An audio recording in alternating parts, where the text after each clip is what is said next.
ପିଲାମାନେ ତମ ସମସ୍ତଙ୍କୁ ମୁଁ ସ୍ୱାଗତ କରୁଛି ମୋ ୟୁଟ୍ୟୁବ୍ ଚ୍ୟାନେଲ୍ ତ +2 ସେକେଣ୍ଡ ଇୟର ଆର୍ଟ୍ସ ପିଲାମାନେ ତ ତମମାନଙ୍କର ଯେଉଁ ଅଛି ପଲିଟିକାଲ ସାଇନ୍ସ ବା ରାଜନୀତି ବିଜ୍ଞାନ ତ ତମମାନଙ୍କ ପାଇଁ ନେଇ ଆସିଛି ନା ରାଜନୀତି ବିଜ୍ଞାନର MCQ କ୍ୱେଶ୍ଚିନ୍ ଆନ୍ସର ବୁଝିହେଲା। ତ MCQ ବୋର୍ଡ଼ ଏକ୍ଜାମ ପାଇଁ 2025ରେ ଦେବାକୁ ଯାଉଥିବା ପିଲାମାନେ ବୋର୍ଡ଼ ଏକ୍ଜାମ ତ ତମମାନଙ୍କ ପାଇଁ MCQ କ୍ୱେଶ୍ଚିନ୍ ଆନ୍ସର ନେଇ ଆସିଛି। ତ ଚାଲ ଆମେ ଟେଷ୍ଟ କରିବା MCQ ବୁଝିହେଲା। ତ ଭିଡ଼ିଓ ଦେଖିବା ପୂର୍ବରୁ ଚ୍ୟାନେଲରେ ନୂଆ ଥିଲେ ସବସ୍କ୍ରାଇବ୍ କରିଦେବ, ବେଲ୍ ଆଇକନ୍କୁ ଦବାଇଦେବ ନୂଆ ନୂଆ ନୋଟିଫିକେସନ୍ ପାଇଁ ଲାଇକ୍ ସେୟାର କରିଦେବ। ପ୍ରଥମ କ୍ୱେଶ୍ଚିନ୍ କ'ଣ ଥିଲା ପିଲାମାନେ ଦେଖିବା। ପ୍ରଥମ କ୍ୱେଶ୍ଚିନ୍ କ'ଣ ଥିଲା, ନିମ୍ନୋକ୍ତ ମଧ୍ୟରୁ କେଉଁଟି ସଂଘୀୟ ରାଷ୍ଟ୍ରର ଲକ୍ଷଣ ଅଟେ? ନିମ୍ନୋକ୍ତ ମଧ୍ୟରୁ କେଉଁଟି ସଂଘୀୟ ରାଷ୍ଟ୍ରର ଲକ୍ଷଣ ଅଟେ?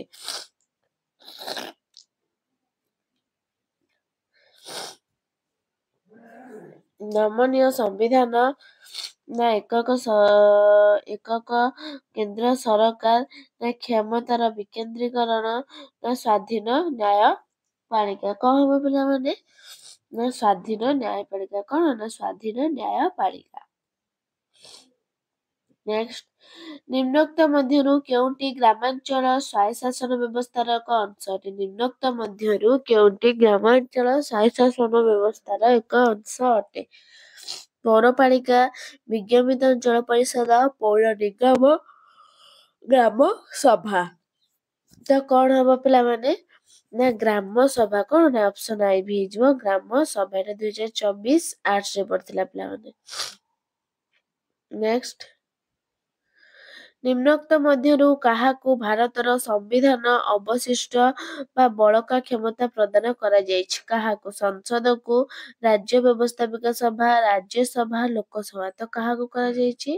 ନା ସଂସଦ। କ'ଣ ହବ? ନା ଅପସନ୍ ଆଇ ସଂସଦ। ନେକ୍ସଟ, ଭାରତୀୟ ସମ୍ବିଧାନର କେଉଁ ଧାରା ଗ୍ରାମ ପଞ୍ଚାୟତର ସଂଗଠନ ପାଇଁ ମତ ପ୍ରଦାନ କରିଛି? ଭାରତୀୟ ସମ୍ବିଧାନର କେଉଁ ଧାରା? ଧାରା 38, ଧାରା 39, ଧାରା 40, ଧାରା 41। କ'ଣ ହବ? ନା ଧାରା 40। ନେକ୍ସଟ, ପୌର ନିଗମର ରାଜନୈତିକ ମୁଖ୍ୟ କିଏ? ପୌର ନିଗମର ଅଧ୍ୟକ୍ଷ, ମେୟର, ଆୟୁକ୍ତ, ଚେୟାରମ୍ୟାନ। ପୌର ନିଗମର ରାଜନୈତିକ ମୁଖ୍ୟ କିଏ? କିଏ ପିଲାମାନେ ହବ? ନା ମେୟର। କିଏ? ନା ମେୟର। ନେକ୍ସଟ, ନିମ୍ନୋକ୍ତ ମଧ୍ୟରୁ କେଉଁଟି ସଂଘୀୟ ରାଷ୍ଟ୍ରର ଲକ୍ଷଣ ଅଟେ? ନିମ୍ନୋକ୍ତ ମଧ୍ୟରୁ କେଉଁଟି ସଂଘୀୟ ରାଷ୍ଟ୍ର? ନମନୀୟ ସମ୍ବିଧାନ, ଏକକ କେନ୍ଦ୍ର ସରକାର, କ୍ଷମତାର କେନ୍ଦ୍ରୀକରଣ, ସ୍ୱାଧୀନ ନ୍ୟାୟପାଳିକା। କ'ଣ ହବ ପିଲାମାନେ? କ'ଣ ହବ? ନା ସ୍ୱାଧୀନ ନ୍ୟାୟପାଳିକା। କ'ଣ ନା ସ୍ୱାଧୀନ ନ୍ୟାୟପାଳିକା। ନେକ୍ସଟ, ନିମ୍ନୋକ୍ତ ମଧ୍ୟରୁ କେଉଁଟି ଗ୍ରାମାଞ୍ଚଳ ସ୍ୱାୟତ୍ତ ବ୍ୟବସ୍ଥାର ଏକ ଅଂଶ ନୁହେଁ? ନିମ୍ନୋକ୍ତ ମଧ୍ୟରୁ କେଉଁଟି ଗ୍ରାମାଞ୍ଚଳ ସ୍ୱାୟତ୍ତ ବ୍ୟବସ୍ଥାର ଅଂଶ ନୁହେଁ? ଗ୍ରାମ ସଭା, ପୌରପାଳିକା, ପଞ୍ଚାୟତ ସମିତି, ଗ୍ରାମ ପଞ୍ଚାୟତ। କ'ଣ ହବ ପିଲାମାନେ? ନା ପୌରପାଳିକା। କ'ଣ ନା ପୌରପାଳିକା। ନେକ୍ସଟ କ୍ୱେଶ୍ଚିନ୍, ନିମ୍ନୋକ୍ତ ମଧ୍ୟରୁ କେଉଁଟି ସହରାଞ୍ଚଳ ସ୍ୱାୟତ୍ତ ବ୍ୟବସ୍ଥାର ଅଂଶ ନୁହେଁ? ପୌର ନିଗମ, ପୌରପାଳିକା, ଜିଲ୍ଲା ପରିଷଦ, ବିଜ୍ଞପ୍ତିତ ଅଞ୍ଚଳ ପରିଷଦ। କ'ଣ ହବ? ନା ଜିଲ୍ଲା ପରିଷଦ ହଉଛି କ'ଣ ନା ସହରାଞ୍ଚଳ ସ୍ୱାୟତ୍ତ ବ୍ୟବସ୍ଥାର ସେ ଅଂଶ ନୁହଁ। ନେକ୍ସଟ ଦେଖିବା କ'ଣ ଦେଇଛି, ସମ୍ବିଧାନର କେଉଁ ଧାରା ଭାରତକୁ ରାଜ୍ୟମାନଙ୍କର ଏକ ସଂଘ ରୂପେ ବର୍ଣ୍ଣନା କରାଇ? ସମ୍ବିଧାନର କେଉଁ ଧାରା ଭାରତକୁ ରାଜ୍ୟମାନଙ୍କର ଏକ କ'ଣ ନା ସଂଘ ରୂପେ ବର୍ଣ୍ଣନା କରିଛି? କ'ଣ ହବ ପିଲାମାନେ? ଧାରା କେତେ ହବ? ଧାରା 14, ଧାରା 19, ଧାରା 1 ନା ଧାରା 32। କ'ଣ ନା ଧାରା 1। କ'ଣ ନା ଧାରା 1 ହଉଛି କ'ଣ ନା ସମ୍ବିଧାନର ଧାରା 1 ହଉଛି ଭାରତକୁ ରାଜ୍ୟମାନଙ୍କର ଏକ ସଂଘ ରୂପେ ସମ୍ମିଳନୀ ଯୋଗୁଁ ବର୍ଣ୍ଣନା କରିଛି। ନେକ୍ସଟ, କିଏ ଭାରତରେ ରାଜ୍ୟମାନଙ୍କର ପରିସୀମା ପରିବର୍ତ୍ତନ କରିପାରିବ? କିଏ? ଦେଖ 2022 ଆର୍ଟ୍ସରେ ପଡିଥିଲା, କିଏ ଭାରତରେ ରାଜ୍ୟମାନଙ୍କର ପରିସୀମା ପରିବର୍ତ୍ତନ କରିପାରିବ? ରାଷ୍ଟ୍ରପତି, ପ୍ରଧାନମନ୍ତ୍ରୀ, ସଂସଦ, ରାଜ୍ୟପାଳ। ତ କ'ଣ ହବ ପିଲାମାନେ? कौन हम एटा ना संसद कौन ना भारतर राज्य मनकर परिसीमा परिवर्तन किए करे केवल संसद ही तार परिवर्तन करि पारिबो। नेक्स्ट निम्नोक्त मध्यरु केउटी प्रत्याहार सह संयोजित प्रत्याहार सह 2022 रे एटा पड़थिला स्वायत्त शासन शासन व्यवस्था ना प्रदूषण नियंत्रण प्रत्यक्ष गणतंत्र नारी आंदोलन कौन हम पिला माने ना प्रत्यक्ष गणतंत्र कौन ना प्रत्यक्ष गणतंत्र। नेक्स्ट संघीय राष्ट्र क्षमतार बंटन होता है संघीय राष्ट्र क्षमतार बंटन होता है व्यवस्थापक सभा कार्यपालक मध्य व्यवस्थापक सभार दुई गृह मध्य केंद्र राज्य सरकार मध्य स्थानीय स्वायत्त शासन संस्था मान मध्य संघीय राष्ट्र क्षमतार बंटन होता है कहा कहा मध्य होता है पिला माने ना केंद्र और राज्य सरकार कहा मध्य ना केंद्र राज्य जोटा ऑप्शन ट्रिपल आई तुम राइट आंसर। नेक्स्ट जिला परिषदर बैठक गुड़िकरे किए अध्यक्षता करती जिला परिषदर बैठक गुड़िकरे किए जिलापाल अध्यक्ष करती मेयर निर्वाचित अध्यक्ष ना काउंसिलर तो किए अध्यक्ष करती ना जिला परिषद बैठक गुड़िकरे निर्वाचित अध्यक्ष ही कौन ना तार अध्यक्षता करी थांती। नेक्स्ट केउ राज्य रे पंचायत राज व्यवस्था प्रथमे कार्यकारी होइतिला केउ राज्य रे ओडिसा रे आंध्र प्रदेश ना राजस्थान ना बिहार केउ राज्य रे पंचायत राज व्यवस्था हेतिला ना राजस्थान कौन हबो ना राजस्थान।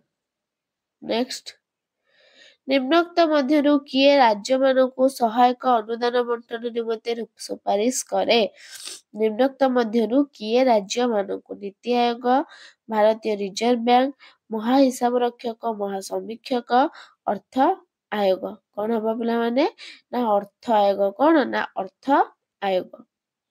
नेक्स्ट पौर निगमर कार्यनिर्वाही अधिकारी किए पौर निगमर कार्यनिर्वाही अधिकारी किए किए पिला माने मेयर ना कमिशनर ना स्थानीय स्वायत्त शासन संस्थार निर्देशक ना स्वायत्त शासन विभागर मंत्री किए हम तमर ना हम कमिशनर किए ना ऑप्शन डबल आई हे जो कमिशनर। नेक्स्ट निम्नोक्त मध्यरु केउटी ग्रामांचल स्वायत्त शासन व्यवस्थार अंश नुहे ग्रामांचल स्वायत्त शासन व्यवस्थार ग्राम सभा पौरपालिका पंचायत समिति ग्राम पंचायत कौन हम पिला माने ना निम्नोक्त मध्यरु केउठी ग्रामांचल स्वायत्त शासन कौन हबो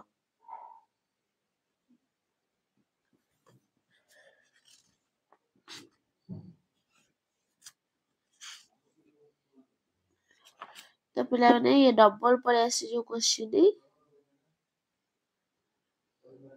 हाँ एटा संविधानर केउ अनुसूची रे केंद्र राज्य मध्य क्षमता बंटन कराई केउ अनुसूची सप्तम अनुसूची नवम अनुसूची द्वादश अनुसूची अष्टम अनुसूची केउ अनुसूची ना सप्तम केउ अनुसूची ना सप्तम अनुसूची। नेक्स्ट नगर निगमर कार्यनिर्वाही अधिकारी के नगर निगमर मेयर कमिशनर ना स्वायत्त शासन संस्थार निर्देशक ना स्वायत्त शासन विभागर मंत्री किए ना नगर निगमर कार्यनिर्वाही अधिकारी किए ना कमिशनर किए पिला माने ना कमिशनर।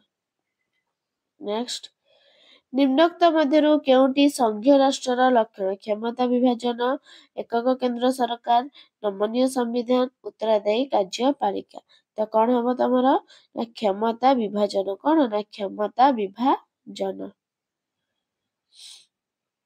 तो शेष क्वेश्चन पिला माने स्वाधीनता पूर्वरु किए भारत रे स्वायत्त शासन व्यवस्था आरंभ करथिले बलवंत राय मेहता अशोक मेहता सरदार वल्लभ भाई पटेल ना लॉर्ड रिपन किए ना लॉर्ड रिपन कौन हम ना लॉर्ड रिपन। तो तुमर एती पॉलिटिकल साइंस नेक्स्ट क्लास को नै आसीबा तो वीडियो भल लागितले लाइक शेयर सब्सक्राइब कर दियो रहउची धन्यवाद जय जगन्नाथ।